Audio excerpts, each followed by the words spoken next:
Welcome to Real Human Design Stories, where guests share their powerful personal stories of transformation through human design. I'm Kathy Bashanko, an intuitive human design mentor and guide to radical self-trust. Join us as we explore how your human design experiment can truly change your life.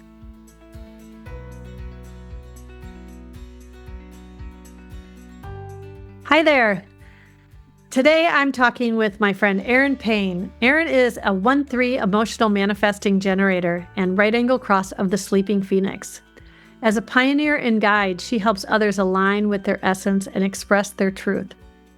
In 2019, Erin made the life-altering decision to leave a high-demand religion after 36 years. This courageous choice meant losing her foundation and many relationships, but it also sparked her transformation and path to authenticity. Discovering human design became a pivotal moment, providing her with the tools to reclaim her power and honor the sacredness of her soul. Music, always central to Erin's life, now serves as a powerful outlet for embodiment and truth, after years of living under restrictions. Today, Erin is deepening her 17-year marriage, raising 6 children, practicing Qigong, and pursuing her teaching license. As a certified quantum human design specialist, family coach, and EFT practitioner, she inspires others, including me, to embrace their own rebirth and live in alignment with their unique design. So I want to welcome Erin, and I can't wait to get you guys started hearing from her, but I first have to just tell you, I met Erin in Karen Curry Parker's community, and was always drawn to her personality and her authentic voice. And she is just such a beautiful soul, and she has a really, really inspiring story. And I hope that it has the impact on you that she has had on me, although you're only getting her for an hour, and I get her for a lot more. So welcome, Erin. And I'd love if you just start out by taking us back to, I don't know where I want to take you. Wherever you feel like your story really started with human design. I mean, because this whole leaving your religion, you decide where you want to begin and tell us what you want to start with. Wow. Thank you. Thank you for the invitation to be here. And thank you for being interested in my story. I tell my story kind of randomly sometimes to people, and they're like, what? I'm like, it doesn't feel that amazing to me, but maybe I should give myself more credit. Probably. Probably. I have an open will, probably. I think from the very, like some of my first memories, I remember my internal landscape and what it was like. And I can very distinctly remember the sensation of just like swallowing myself down. That is just like anytime I look back, I'm like, that was one of the times I swallowed myself down. And that just became a very normal thing for me, to just always swallow myself down, hold myself back, and not say or express myself in the way that I wanted to. And I got used to that. That was that was my life. And I think when that really started to make me sick, was probably in college. It was very tiring. And of course, I learned to push through. I learned to push through that sensation and just keep going, because I had this belief that that's what I was supposed to do. And that's how I was supposed to feel. And that someday, somehow, it would all work out. And I just kind of held on to that. It's all going to work out sometime. And when it stopped working out, when it started to feel really yucky in my body, I was breaking, and I could see how my family was being affected by my breaking. I knew I had to do something different. I knew something had to change. I just didn't know what. And so, can I get you to back up a little bit? Yeah. Because you're talking about your family now, not your family of origin. You're talking about your husband and your kids. Mm-hmm. So how old were you when you got married? Oh, I was 20. Mm-hmm. Okay. Yeah, I was young. That's pretty normal Yeah. from where I come from. Right.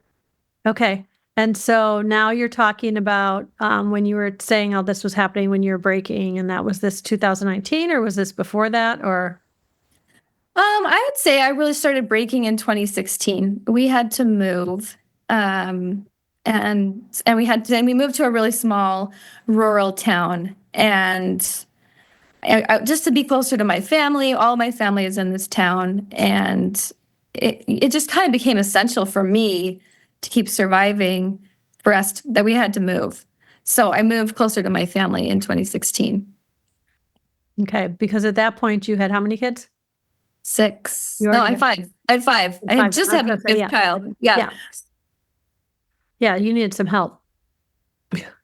right? I'm a So manifesting generator, and I needed help. yeah, okay. So go on. You were feeling that you were breaking, and do you want to explain that a little more, or? Yeah. So, yeah, that sensation of just always swallowing myself down. Really, I was part of the Mormon Church, and there were just some very strong expectations about how I should behave and the things that were appropriate for me. And not only that, it was also, I think, that I grew up in a house with 2 parents who were both 4 6s.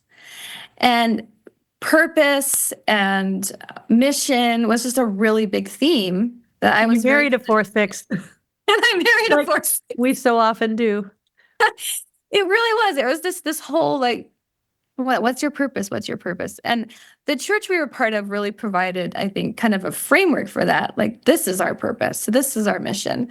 And so we were extremely active, very orthodox, and everything we did in our life was about church and what we called the gospel. The gospel was the framework for everything that we did. And so personal expression kind of was on the back burner for us. And I think the only way that I really knew how to express myself at all was through my piano playing. I started playing piano when I was 9. Mm-hmm. And if you can believe, a 9-year-old manifesting generator who would go into the living room and close the 2 doors and sit down and play the piano for 4 hours straight. It was like my only release, my only way to express myself. And then to have thrown on top of that, like, there was only a specific type of music that was appropriate. So I could play classical piano and I could sing Broadway music if it was appropriate. So that kind of became my only outlet. And someone with all the individual energy that you have in your chart and all that acoustic energy, to be told to be limited in your creative expression acoustically and all that stuff. I'm sure that was difficult even as a 9-year-old. Did you push back ever? Never. I was such a good girl. It was like no pushback. And I sometimes wonder, like, why did I never push back? I pushed back against my mom a lot, but I never really pushed back against church or dad. Any thoughts on why? I think I respected my dad more than I respected my mom, because she was so high strung and so emotional. My dad always seemed so bigger than life and so composed and cool. I don't know. To me, it was like, never push against him. And he was an authority figure, right? The church was set up in a very patriarchal way. And so it was, you don't push back against dad. That's like pushing back against God. Your family, like, wasn't there somebody who was big in the church? Wasn't your grandfather or somebody a big person in the church? Yeah, and like the original founding of the church, he was what was considered a pioneer member, and founded founded a big mill in the Salt Lake Valley when they got into Salt Lake. That's interesting. They're considered pioneer members, and you refer to yourself as a pioneer and guide. Is that intentional? Yeah, actually, it is. My ancestors were pioneers in like founding this church, and I kind of see myself as a pioneer getting out and like starting this wave in my family, particularly that, hey, this isn't what we thought it was, and there's more. There's a lot more available outside of it. So which came first, leaving the church or human design? Leaving the church. Okay. And Do you want to take us through that a little bit? Or what? Yeah. So it was actually in Utah. Like Utah is where the Mormons all settled after they left Illinois in the early 1800s or late 1800s, actually. And it's kind of funny how the demographic is. You have the Salt Lake Valley, a lot of Mormons, a lot of not Mormons. And then there are a lot of like small towns around all over Utah, kind of in the outskirts and rural communities that are very like pioneer oriented. Their ancestors settled the town. And so it has this very strong Mormon connection. And so I moved to this really tiny town in Utah and this pioneer town. And then I start kind of having my faith crisis because for the first time in my life, I really wasn't allowed to do my music at church because of the culture and the attitudes of the people here. I was kind of like expecting that I would come and like they'd be so happy to have a real good musician in their town, but they weren't. I was like, I was this outsider. I was a city girl. I was an accomplished musician, and they did not want me. I remember just months and months of sitting in the church pew wanting to be the organist because, and no offense to her, she'd played the organ for like 17 years in this town, and she was a terrible organist. And I just wanted to play. I can do this. I can make this so much more. And they would never invite me to do that. And so I was kind of at my breaking point. And I had been working in, so in the communities, they have like small parishes, and then they have like a large parish. I'd been working in the larger group with music and getting a lot of pushback because I wanted to change things. And then I finally I was just like so stressed. So I wanted to change things. I wanted to express myself. Everyone was telling me no. I wanted to be the organist. I finally asked. I was like, I would like to be the organist, please. And he said, no, it's my job to ask you. You can't want that until I tell you that it's yours. It's like, I'm out. I mean, it's like they took away the one thing that made me want to be there.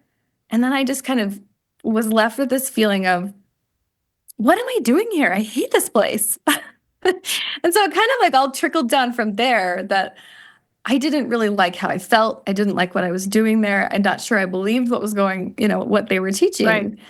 I was just there I wanted to play the music. That was the only place that I'd ever been allowed to.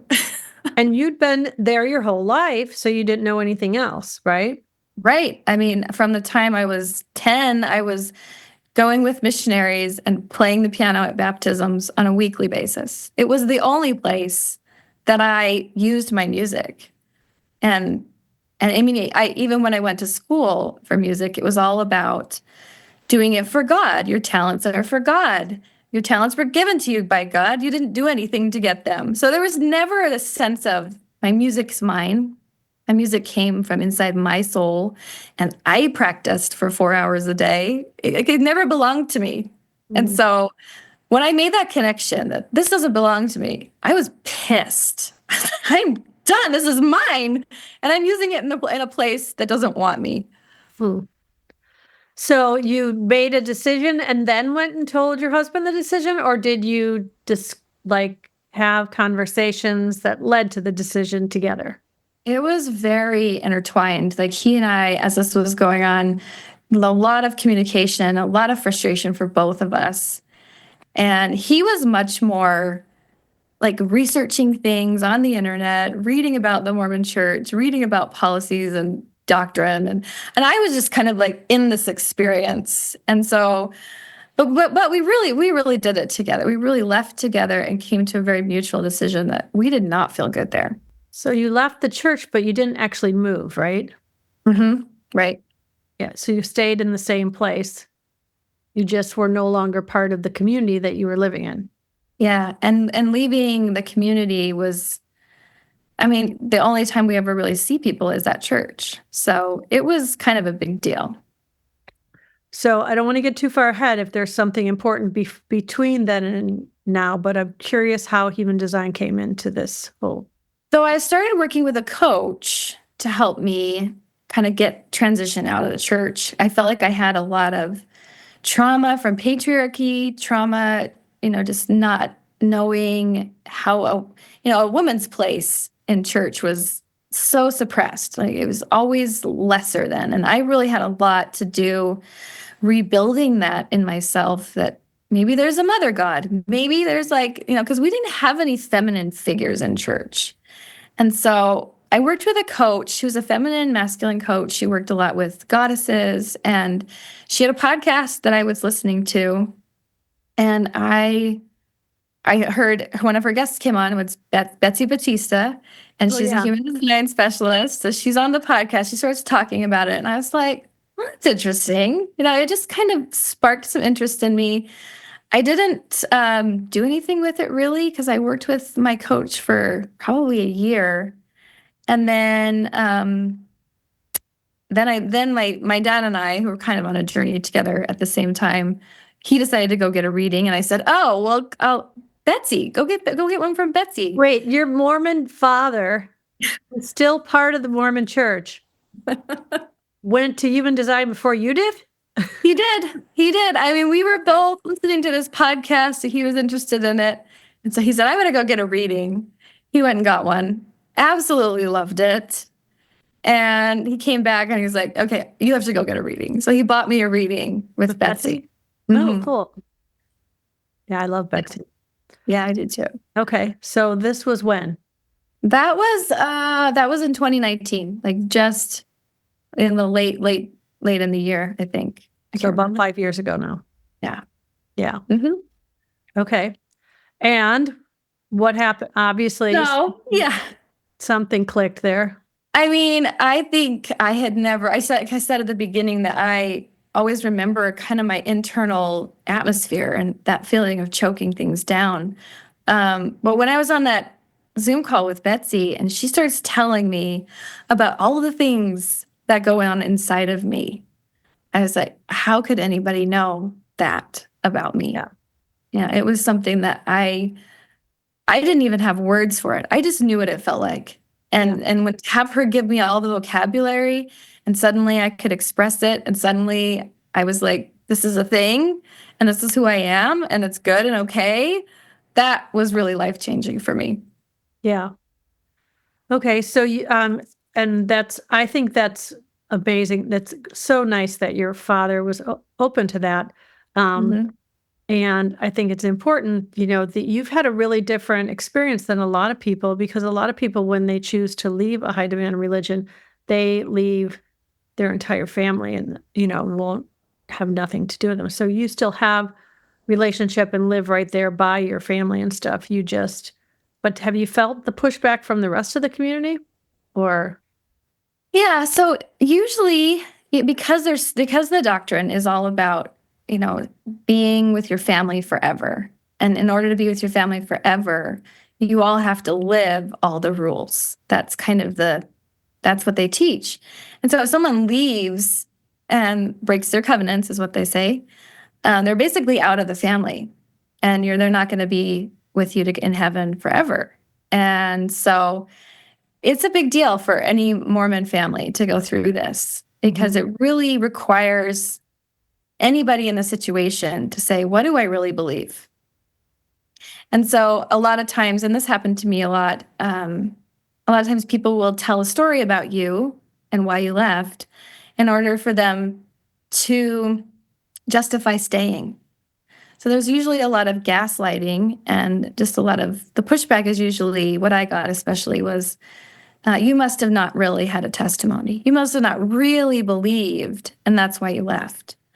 But I was all in, and I'd given up all of my life, basically, all of my talents. And that was very hurtful, to be told, like, you must have not really believed, and that's why you're leaving.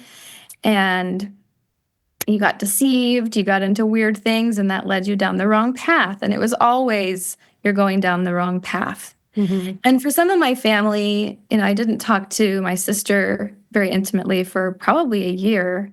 And then My brother was going through a similar transition. And my parents, who lived right down in the cul-de-sac, it was really hard for them to watch it all unravel and how the community came at me because they were all people that were, I guess you could consider my dad's colleagues, people that he had worked with in the church who were turning on me, saying things about me. And then it was kind of getting pushed back to him too, that he caused it because he didn't do this or that. So it was very hard, I think, for all of my family to watch me go through it and to get dragged into it. So when you had the reading with Betsy and she was telling you about, all these things going on inside of you, did you have a feeling of resonating with the idea of a sacral response and responding to life? Was that something that you felt, or did that come over time? I think it came over time. I had spent most of my time initiating and really living in that space of trying to make things happen, that I didn't know what response felt like. And I really didn't know, especially with my emotional authority, sometimes like the response wasn't there. And I just didn't know how to deal with that. Because, people can't see your chart here. And I'm doing a new thing now on my website. I do a blog post for each episode when it goes up. And so Erin's chart will be visible on that if you want to go to kathybashanko.com, or you can also access it through realhumandesignstories.com. And so you'll be able to see your chart if you want. But, you have this split of your emotional wave and then that. So she has the 4130 and the 2838 that connect her spleen, root, solar plexus as a separate, I was going to say separate entity, but no, separate grouping. So yeah, that emotional wave is often connected for you through crisis, right? Or chaos, gate 6s, the gate of friction. It's all that emotional friction that connects to that hanging gate 59, which is your personality earth. So, and my husband had the 6. And so a lot of that conflict would come in my relationship with him. Right. Well, that's also the channel of mating, right? So there's your 6 kids. There's my 6 kids. Exactly. Right. But yeah, I can see. And then, so bring it that, and when we have I have an emotional wave that operates as a split also. And so it's really interesting to learn how to really navigate that without bringing that energy in as almost like a weapon. Like, do you ever feel like sometimes you just, in order to get that energy to the throat, because it doesn't do it naturally, we just kind of, muscle our way through with that. Right? So learning how to not do that has been a long journey for me. But so let's go back. So you're finding these things about yourself, and when did it become? Was it right away something you were big time interested in, or did it slowly was it something you integrated over time and then decided was really important to you? So I got the reading, and then it took me a lot of time to absorb that someone could know all that about me. Yeah. And then it made me start to think, what do I not know about me? And I looked through the report that she got, and I tried to kind of do it on my own, but I felt such a struggle with that. So I just started following Karen on Facebook, Karen Curry Parker, and just watching the stuff that came up. And I would just read it. I think every time she posted something, I would read it.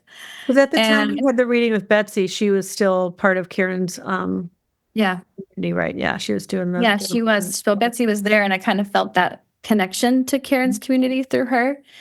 And I don't really know when I started really seriously considering doing the professional training, but I think it really was just this line 1 in me that just had to go deep. I had to know everything. I was absolutely certain that I couldn't get it just by reading Karen's book, but I probably could have. But I was like, no way. I remembered trying to open the book, and I was taking so many notes, and I didn't even know how to take enough notes, and I didn't like my notes, and they weren't enough. And so I remember just kind of breaking down and saying to Sam, I've done it. My husband, Sam, I've got to do this training.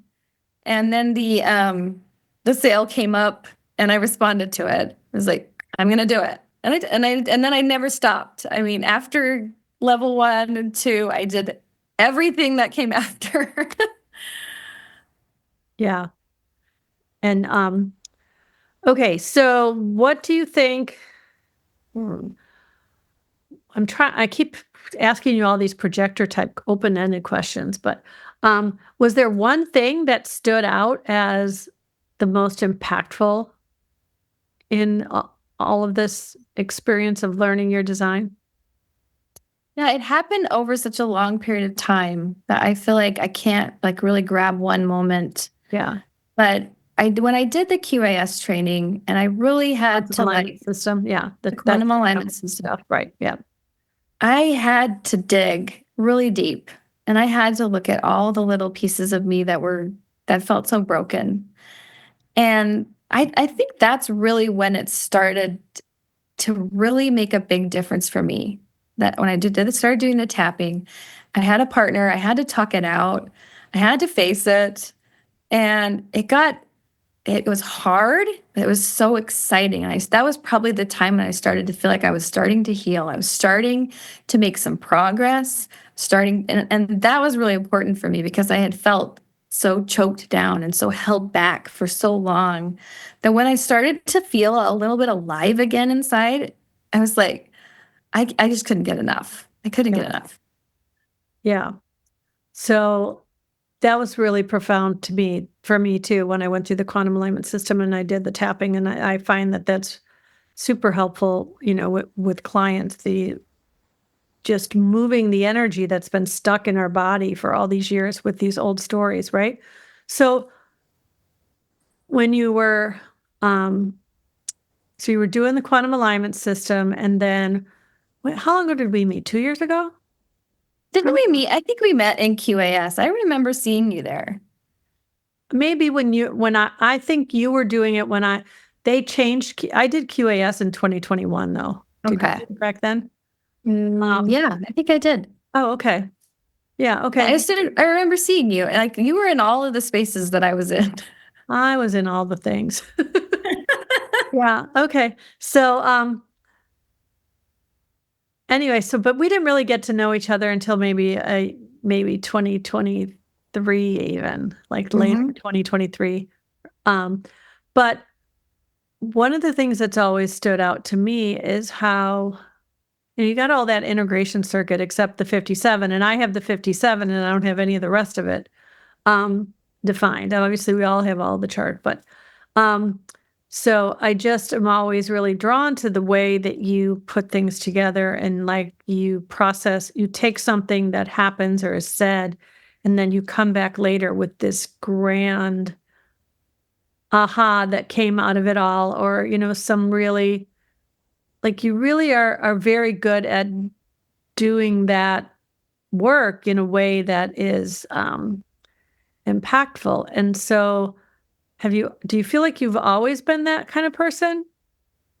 Yeah, I actually think I have. And I don't know where that comes from in my chart. Maybe it's there, but I think it's the integration circuit. Yeah, I've always there's just this need in me to just always be reborn. And everything that coming into me. Well, you're the that. sleeping phoenix. Of course, you have that feeling to be reborn too. So there's that. Yeah, and I'm always looking for it. I'm always looking for the next edge. I just get bored if I don't. So Yeah. Yeah. You are always learning too. So, and it's funny because I was just thinking about the fact that, yeah, you're right angle across the sleeping phoenix. Of course, you love doing Qigong with Orion Ohev because he's also a right angle across of the sleeping phoenix. Okay, so. Hey, just popping in for a quick sec. I know we're deep in conversation, but if you're feeling called to dive deeper into your human design experiment, I'm here to guide you. Whether it's a personalized reading or one-on-one mentorship, let's explore the next steps towards radical self-trust together. Visit kathybashanko.com to learn more. All right, back to the conversation. There's so much more to explore.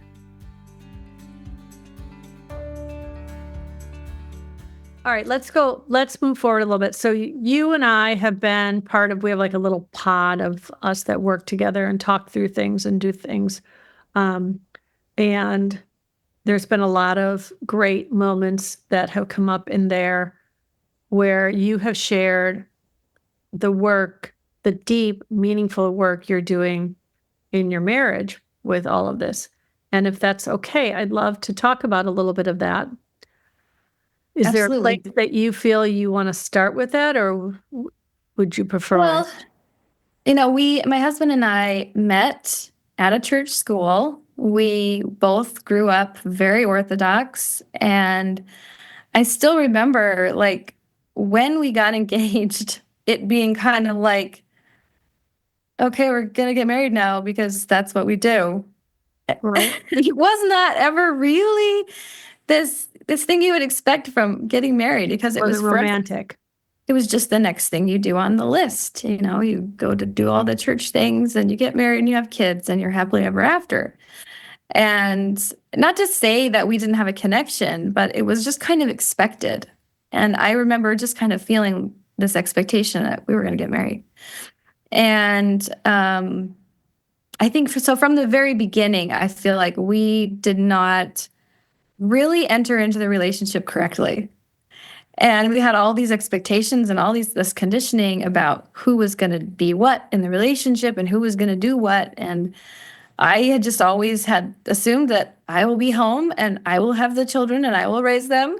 And I was homeschooled, so I'm going to homeschool and all the things. And we just didn't have the maturity or the knowledge. We just didn't even know how that, it didn't work very well. How old were you when your first was born? So she was born we got married in 2006 in the summer, and then I had my first daughter in 2008. Okay. And she is a powerhouse, and that turned my world upside down. She's the defense circuit, and she was just so big. And immediately what I started doing for her was just choking it down, because that's what I learned. You were like 23 when she was born, 22? Yeah. I was very young. And that was really hard for me because I had such a weird relationship with my mother, and she had such a weird relationship with hers, all tied to the religion we had grown up in. My mom was a manifester, and she learned to choke down. I'm pretty sure I learned that from her. It was just like, be quiet. And then I had my first daughter, and I was teaching her to be quiet. But even as I was doing it, it didn't feel right. It didn't feel good. And I knew something was wrong, but I didn't know what else to do. And so we just kind of kept in this pattern. I had all of my children, it was always just, don't be who you are. Don't be what you are. Don't say what you want to say. And that just turned my stomach. And I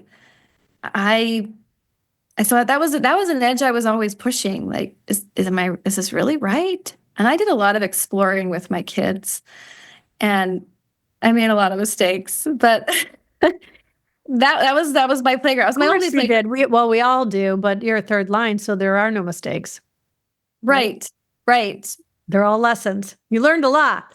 I learned a lot. We all did. Right. And, my husband, he's a projector. So from the very start of me being at home and him earning the money was just backward. It was hard. Remind me, is he self-projected or mental projector? I forget which. He is splenic. Oh, splenic. Okay. Mm-hmm. Yeah. Okay. I don't know why. But he has that 44-26, very business savvy, loves being in the business world. But I was always, pushing him to be more. Pushing because I couldn't do it. So it was always he had to do it because he's supposed to and I can't. You couldn't do it because of tradition, you mean? Mm-hmm. Mm-hmm.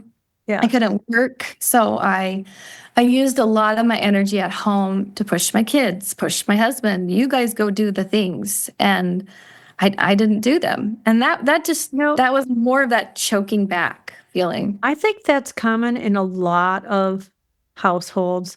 A lot of women feel that it's their job to be the nurturer, stay home still, even if they're working, it's like still their job. And so they use all that energy instead of pushing themselves, and pushing isn't the right word, but instead of really using it for their own inner drive, they use it to live almost vicariously through their, Yeah. right? Yeah, like I feel like I wasn't fulfilling my purpose, my mission, and it was always through them. It was always and it was never fulfilling. It just made me get sicker and sicker and more choking down. It just never felt good.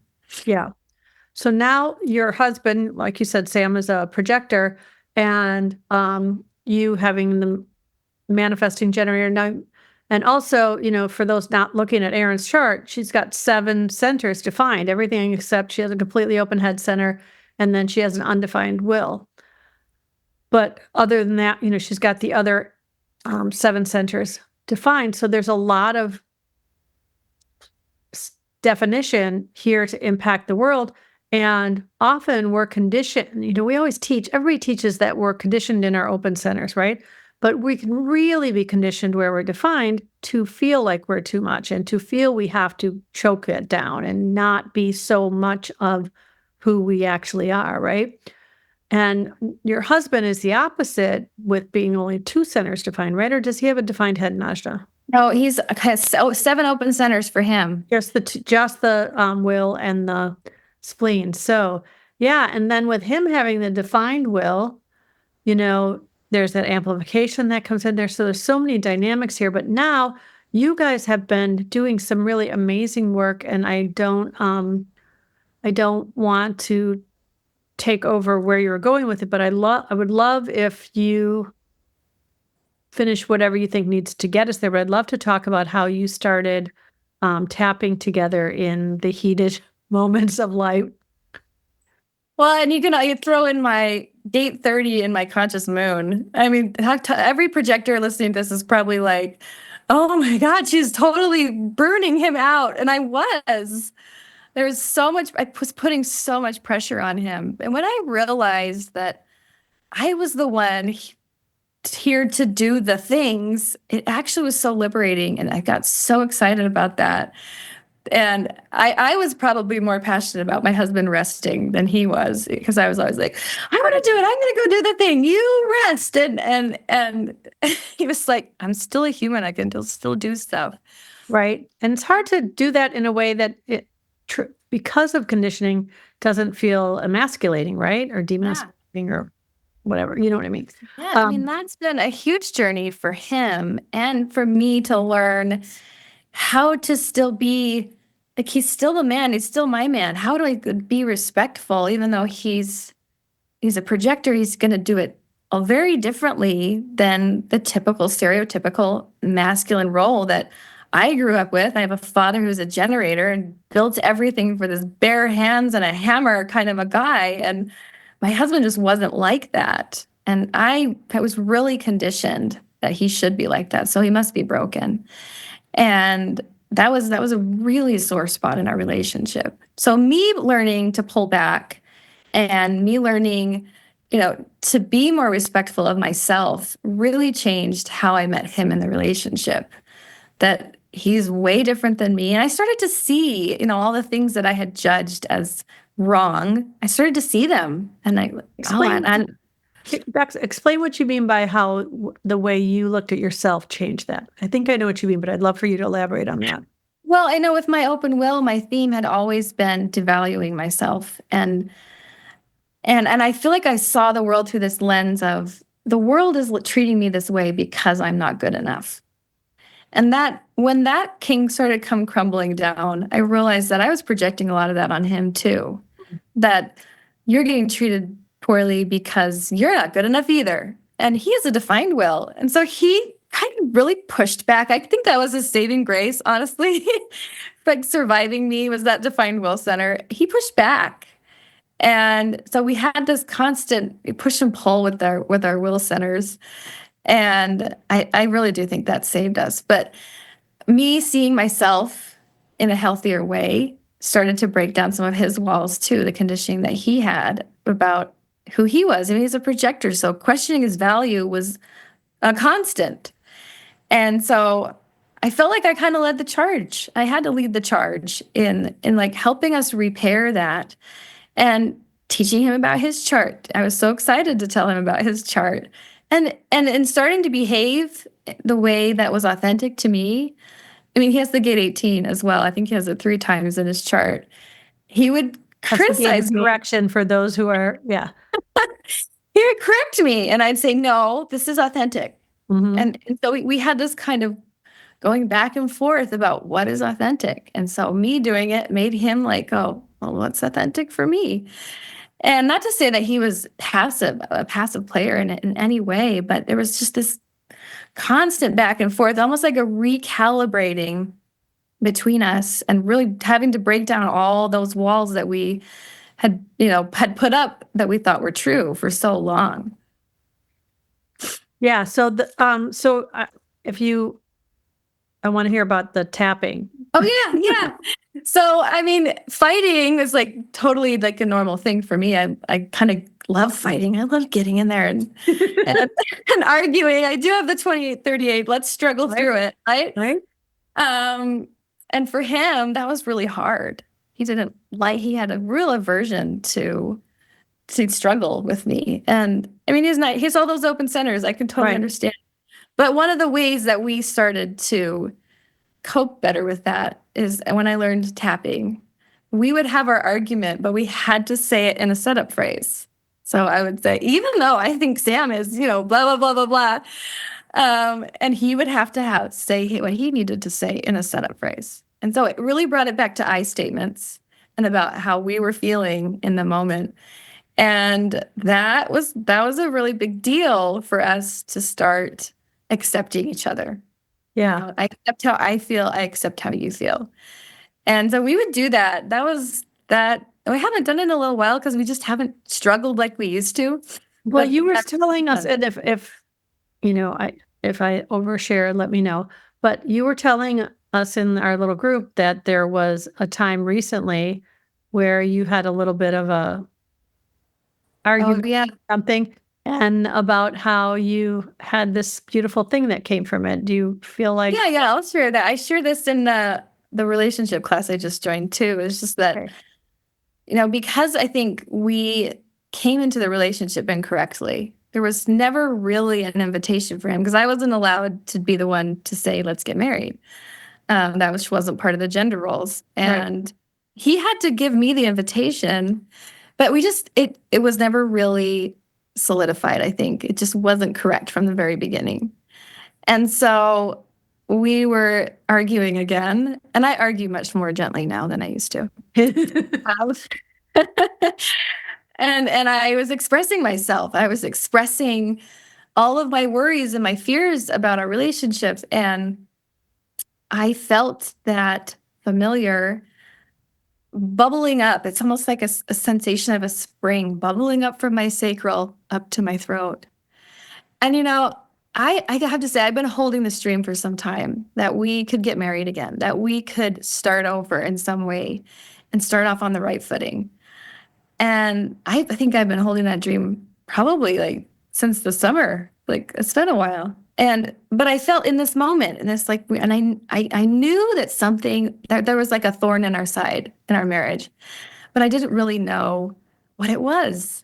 And we were arguing and saying all the words, and I could feel like there's something underneath all of this that's not right.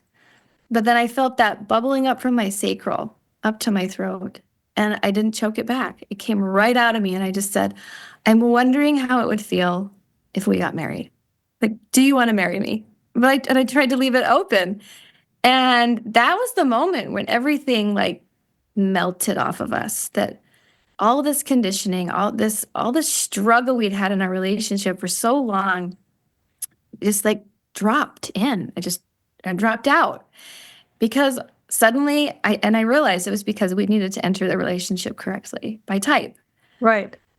And he was like, he totally lit up. like, there's this invitation. He said, is this what an invitation feels like? I said, yeah, an aligned invitation should feel like this. Right. And he said it would feel exciting. I would feel happy. This is like lighting me up inside.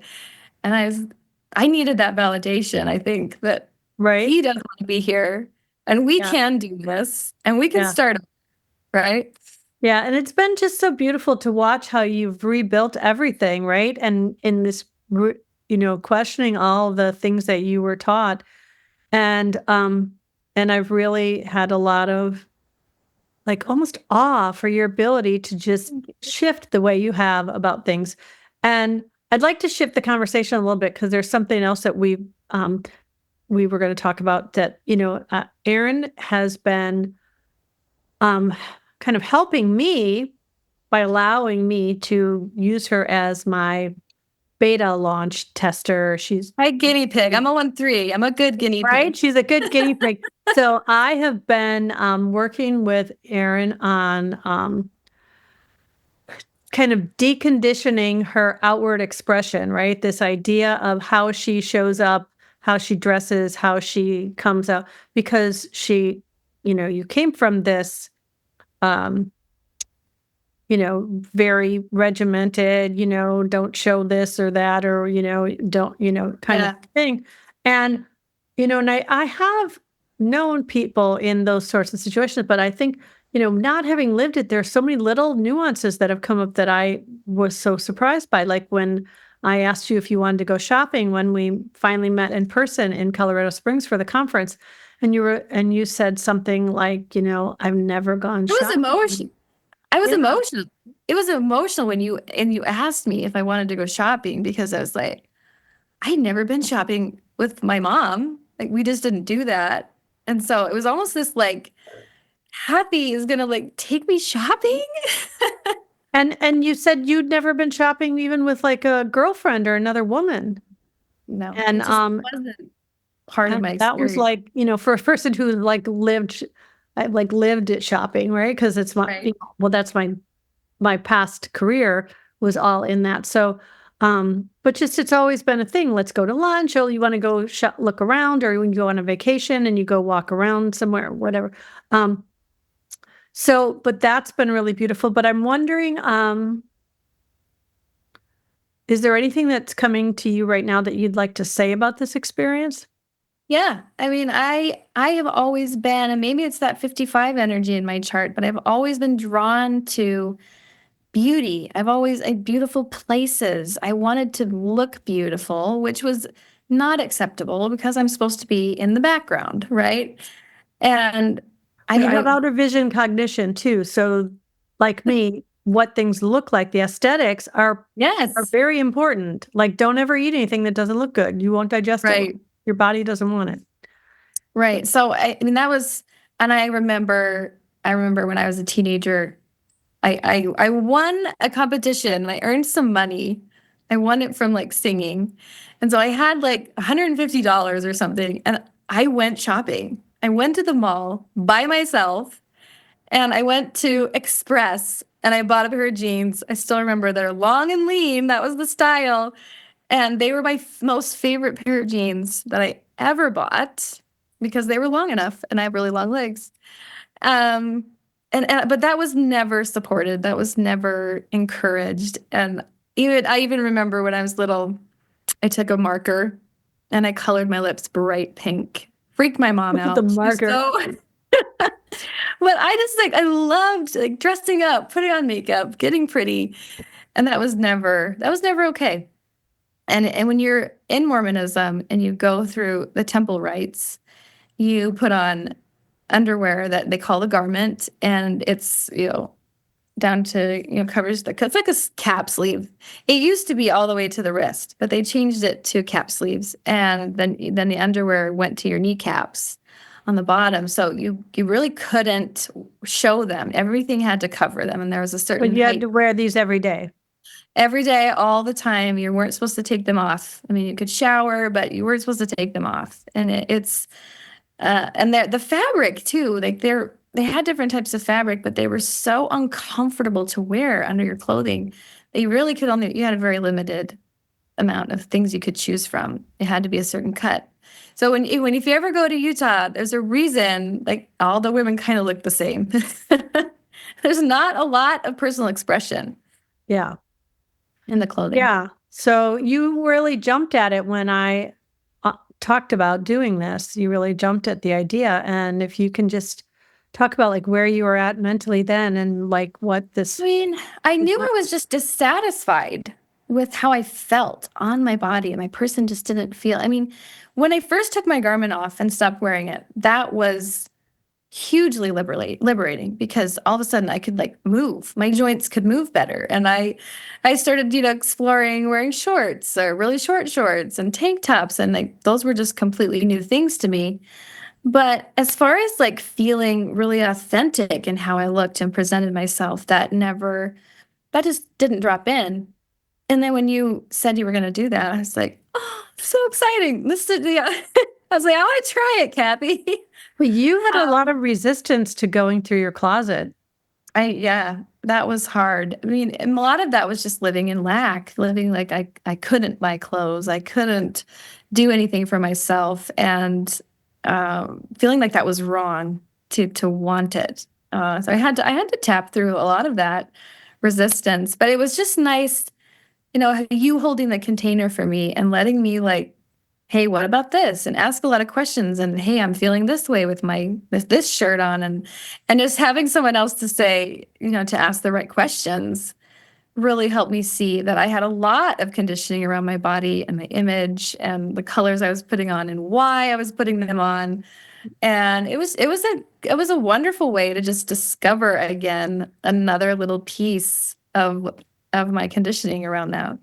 Yeah. And it was interesting that, the fear of getting rid of things you didn't even like, rather than just having keeping, even the few things that you liked and wearing them, and at least feeling like you liked what you looked like when you looked in the mirror, right?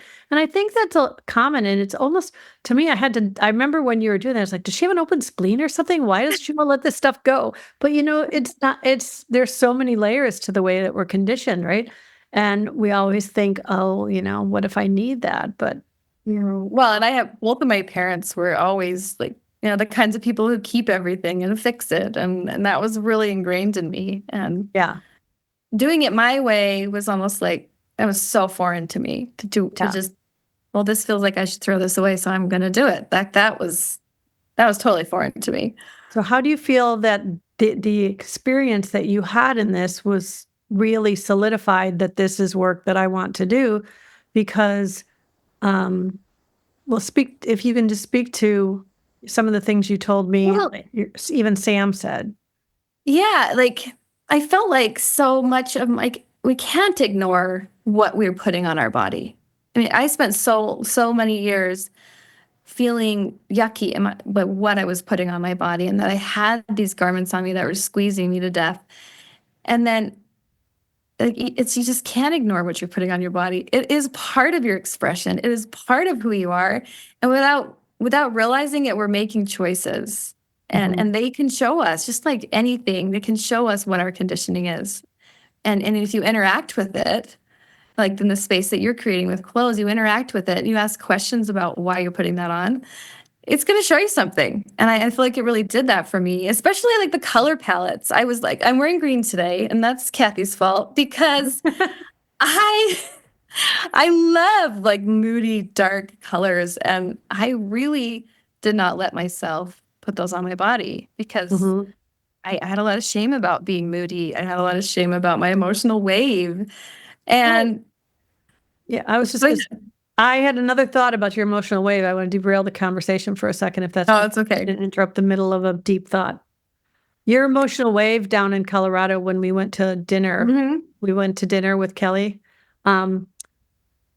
So we, Kelly, another. Well, yeah. So I was like, that was the first time that ever happened for me, Kathy. And I love that it happened with you.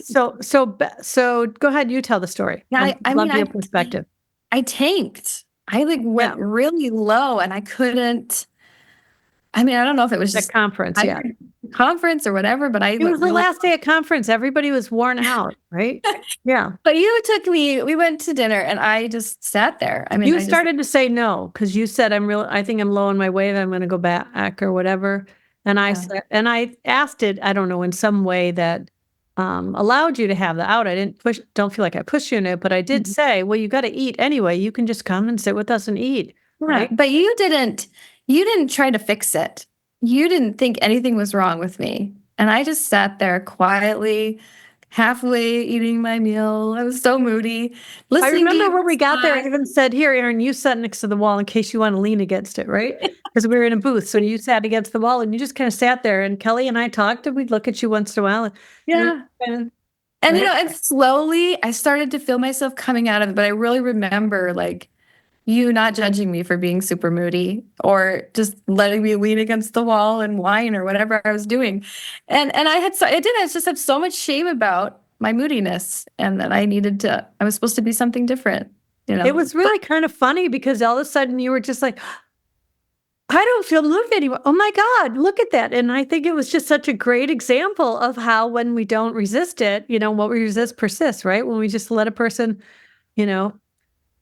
be, especially be moody, and I am moody. I tank low and then I come right back up. But letting myself be that way in my clothing and letting myself be dramatic, I guess, has been really beautiful and liberating for me. And I feel it when I work in a public school classroom and I wear my moody colors that you helped me pick out, and I just feel so alive, in my appearance. And it's all coming together. It's all just like dropping in for me. And that's exciting, especially considering where I came from. I remember some of the clothes I had in my closet that I sent you pictures of. You were like, that's really not you. Like trying to put something else on me, right? I would be like, how do you feel in that? Do you feel good in that? Right. Yeah. Cause your sacral you'll know from your response. So yeah, that was fun. It was really helpful to see, cause a lot of things that I just thought, well, let's try this. And like when I had you take a picture of whatever you're going to wear, not put any extra thought into it, but just take a picture of whatever you're going to wear. And then at the end of the day, just think about how you felt in it and not necessarily think about it, maybe write something down. I just thought it would be a fun thing to try. And it turned out to be really, right. It was really powerful for me. Yeah. I think it was part of just letting me integrate and bringing my awareness to how I was feeling throughout the day. And was it my clothes that was making me feel that way? And realizing that, it had a lot to do with how I felt and my mood. And I liked to pick things that reflected my mood. I liked to use my clothes as a way to communicate how I'm feeling, right? Yeah. It just became another way for me to be expressive in a way where I had been choking back for so long. I think that, there are a lot of different types of people who wind up having a love of fashion or a very specific creative expression, but definitely emotional authority. And also, just this outer visions thing. I think that goes together in a way that really just calls for feeling good in what you're wearing on a particular day. And so I'm really glad that you are feeling better. And, you've always looked good. You've always been a beautiful woman. So it's just nice, though, to see you feeling more at home in your style and stuff. So, but you said that your husband made a comment about something. Yeah, it's been fun for him, I think, to watch me go through this. And he's been watching all of this unfold for me and experiencing it with me. And I think from the moment I started doing human design, he knew something was up. He knew something was changing. When I started QAS, he felt the shifts happening. And throughout my whole human design journey, I feel like he's just been this wonderful witness and this rock, keeping everything stable. He's a 4/6, so he's keeping everything together for me. Right. and watching, and then being a part of the transformation as I transform, he's transforming. And yeah, he even said to me, when I started to get different clothes and shop at different stores, he started to like look at his closet and go, well, maybe this is something I want to do too. Like this is fun that he could feel, and he really does feel the alignment in me and how that's changed and how I do everything. I mean, and it was funny, like right when I got my color palette and I really started leaning into how much I love putting green on my body, I was like, okay, well, we'll put up green curtains because I had to change the curtains. And they had a little green in them. They were like a floral print, but I took them down and I just put up green. And everyone in my house was like, oh, this feels better. This feels more aligned. And Sam was really getting into it. So yeah, it's been fun for me to watch them experience all of it with me and respond to it and be a part of it. So how are your kids? I mean, the little ones probably don't remember much about the old way of life, but how are your older kids dealing mostly with this new way of mom being in the world? Yeah, I mean, that's probably been one of the most profound places I've watched change happen. So I have 6 kids, and I have my oldest is a generator. And then she's a daughter. My daughter, my second daughter is a manifester. And then I have 3 more manifesting generators, and then I have another manifester. So tons of manifester energy in my house, and especially for my oldest, she's a 5th line. She, I think the oldest kids always get all of the all the hard stuff, right? But she's the one who, I mean, really pushed back on everything that I was doing and really made me think twice about all of my parenting. It's always kind of been that way. And as the kids have watched me go through this, I mean, I really had to. First of all, I was being way too in their face and pushing way too much, and I was in everything, controlling everything. And then as that kind of went away, there really was this, I guess, relearning of who mom is and relearning who they are. And, me just learning to hold space for them to grow and let them be individuals instead of this choking down thing that I always did. It was hard, and it still is. And I feel like I'm still learning how to be in relationships and how to be a parent. But I feel like it's getting easier the more I know who I am, and they are regulating and following and realizing what they feel like and who they are. And I think that's been so rewarding. And if anything, if I did it for me or I did it for them, it's all been rewarding, but watching them blossom has just made my heart all the struggle is worth it. Everything I've done is worth it, and I'll do it again. Right? Yeah, that's awesome. So now you're doing the music, you're learning the teaching with music or whatever, you're working towards your teaching certificate, right? Is that what you said? Yeah. And then you're also doing human design readings and quantum alignment system. If people want to work with you, what are some of the things, how can they connect with you? Yeah, so I'm really exploring what I can do with my vocal training and human design, and how that I'm mostly exploring it for myself right now and exploring it in a classroom setting as I work with middle school kids and singing, and which is so fascinating as these kids are, just coming into this very important developmental All those changing voices. Yeah, it's exciting. I'm really enjoying working with them. But yeah, you can find me at theerinmichelle.com. And I'm mostly working with readings right now and EFT sessions, and really going to be leaning into and exploring how to work with expression with the voice and how that works with our human design. And it's still an experiment. So come see me and let's play. That's awesome. And it's so perfect for a 1-3 for you to do these experimental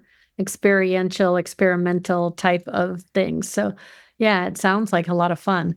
So I have really, like, this time as usual, I'm always like, oh, okay, I guess we're done.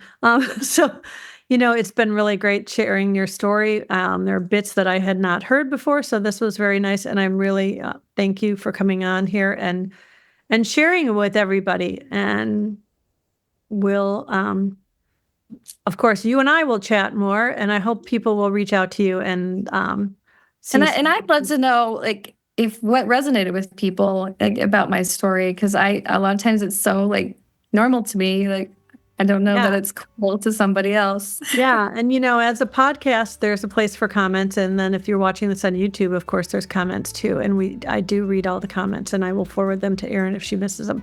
So I want to thank everybody for listening, and peace out, everybody.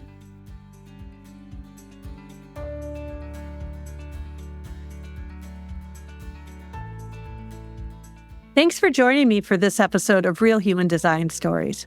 I hope these stories help you see how human design can reframe not only your own story, but also the stories you tell yourself about your relationships.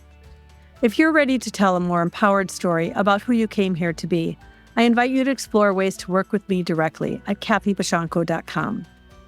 Supporting this podcast is easy. Subscribe on Apple Podcasts, Spotify, YouTube, or wherever you listen. If you enjoyed this episode, please leave a 5-star rating, like, comment, and share with your friends.